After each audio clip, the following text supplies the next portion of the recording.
So I just wanted to do a quick video for anybody that's struggling at the moment, because it's a really obviously very difficult time. But I think the way that everybody will be struggling will be very different in their own ways. Um, People will be struggling at the moment for so many different reasons, um, within their own self and their own personal lives, and we'll be struggling this. If you can hear my tummy at any point, I apologise. um, in so many different ways, and I think it's really important to remember that, um, not only for yourself but when you're speaking to other people as well. It's like that quote that always goes around: everybody's fighting a battle you know nothing about. Be kind always. um, and I think that's really relevant for the moment, especially because everyone's fighting this battle in their own way. For some people may find it easier than others. Some people might be struggling with their mental health, some people are struggling financially, some people are struggling in so many different ways, and some people are struggling with it all at the same time. Um, and we're not just talking about the people actually struggling with coronavirus. It spans so far and wide.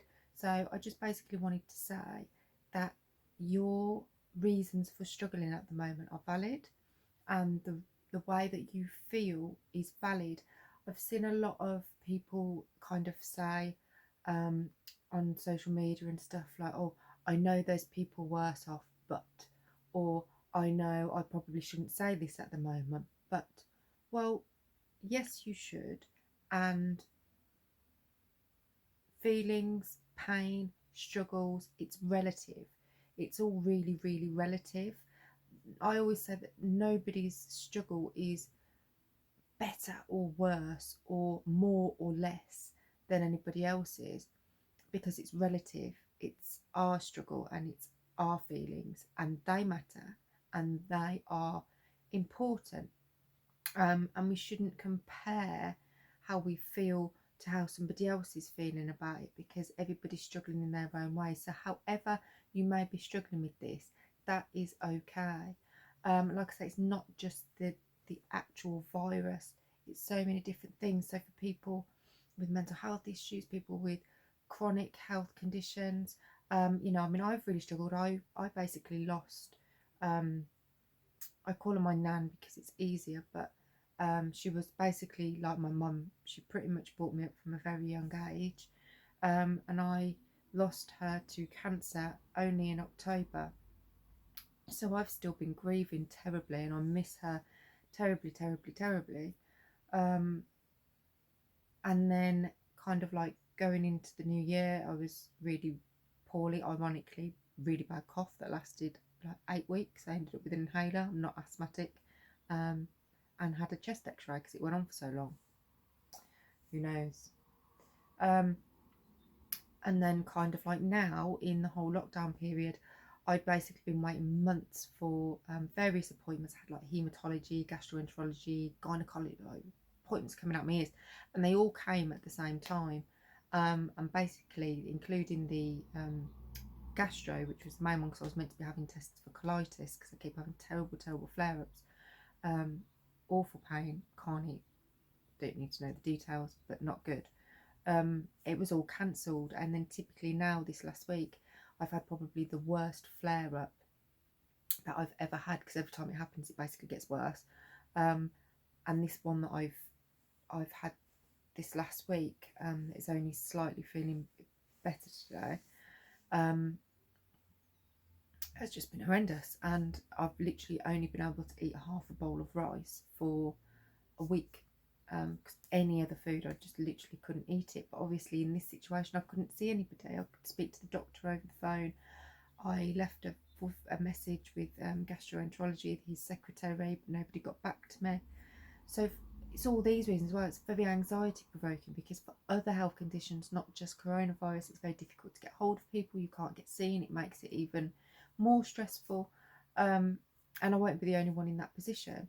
That flare up greatly impacted my mental health as well. I mean, I've got bipolar, but getting hold of any kind of services is really, really, really difficult.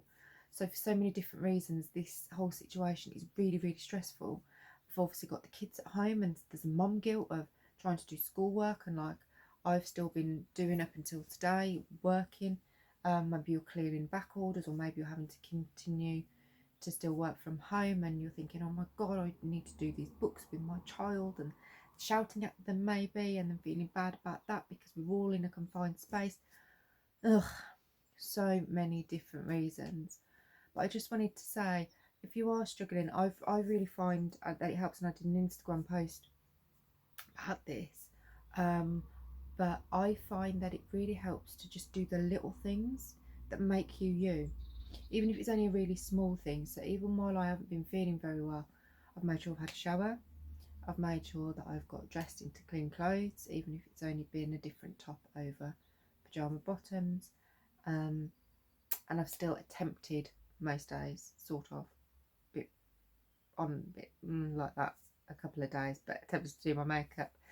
Just because even if I feel like absolute shit, if I do those little things that make me just feel like me, it's like I almost feel like I've got more power to not give up, or to keep fighting whatever's going on, or to continue, because I still have that element of me.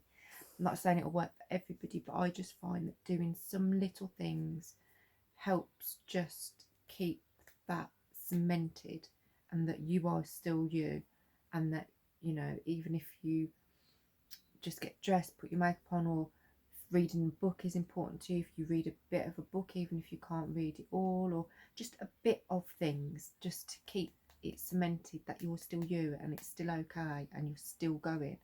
And I think I find that really important with myself. But however you are struggling, it is okay, and it's a difficult time for everybody. Don't think you shouldn't, don't think, you know, you're terrible, don't think, you know, I shouldn't be thinking this because this is happening to these people. It's terrible what's happening to people everywhere at the moment, but it's also terrible what's happening to people all the time, and it's relative to us. So you matter too, and it's okay to feel like crap at the moment if you do, but just keep going, because we will come out of this. I always say nothing lasts forever, good or bad.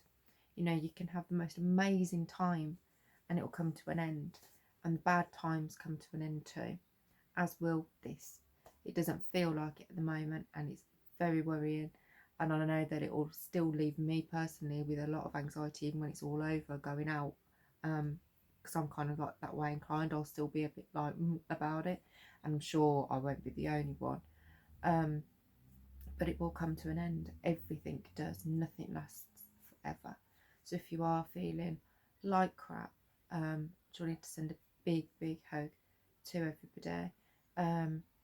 And for my, because I'll be posting this on my website and my Instagram, for my Instagram people that have followed me for my work, I just want to say a massive thank you for your kind words, your patience, and I've had some lovely emails. I've, you know, put the more arsey ones aside, but the people that have been grateful and said thank you and told me who they've bought for, it makes what I do very, very worthwhile.